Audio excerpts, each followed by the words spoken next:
মানুষকে যত্ন নিলে মানুষ যে কত ভালো হয় আপনি কল্পনাও করতে পারবেন না। মানুষকে নার্চারিং করলে, মানুষকে পলিশ করলে, মানুষকে গ্রুমিং করলে, মানুষকে সঠিক তারবিয়া দিলে মানুষ অনন্য হয়ে ওঠে। প্রতিটি মানুষ অনন্য। মানুষকে আল্লাহ তাআলা দিয়েছেন অসীম ক্ষমতা। মানুষ যা কল্পনা করতে পারে মানুষ তা করে দেখাতে পারে। মানুষের কাছে অসাধ্য কিছু নাই মৃত্যু ছাড়া, এক্সেপ্ট ডেথ। তোমার জন্ম হয়েছে জিতার জন্য, বিজয়ের জন্য তোমার জন্ম। মানুষের শুরুটাই হয় বিজয় দিয়ে।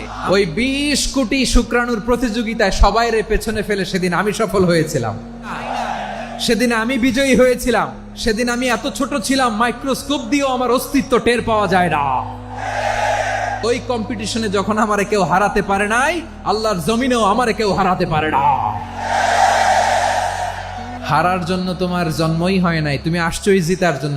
একটা কথা জীবনের সাথে সেট করে নিতে হবে, আমি জিতি নয় শিখি, আমি কখনো হারি না। মা বাবা যারা এসেছেন আপনার ছেলে মেয়ের যত্ন নেন। আপনার ছেলের মধ্যে যে কি পটেনশিয়াল আপনি জানেন না। আমার যে মা বোনেরা আছেন, ছেলে মেয়েদেরকে কখনো ছোট করে কথা বলবেন না। ও যে কোথায় যাবে আপনি জানেন না। আপনি মা হয়ে তাকে সাহস দিবেন, তার কল্পনার জগৎটাকে সাজাতে তাকে উৎসাহিত করবেন। ঠিক কিনা বলেন?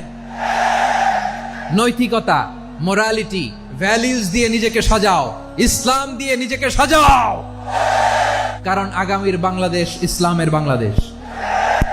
তাহলে মানুষের চেয়ে সেরা কেউ হতে পারে? মানুষের চেয়ে অনন্য কেউ হতে পারে? মানুষকে কেউ হারাতে পারে? আমি তুমি অনন্য, আমাকে তোমাকে হারায়া দেওয়া এত সহজ না। ঠিক কিনা?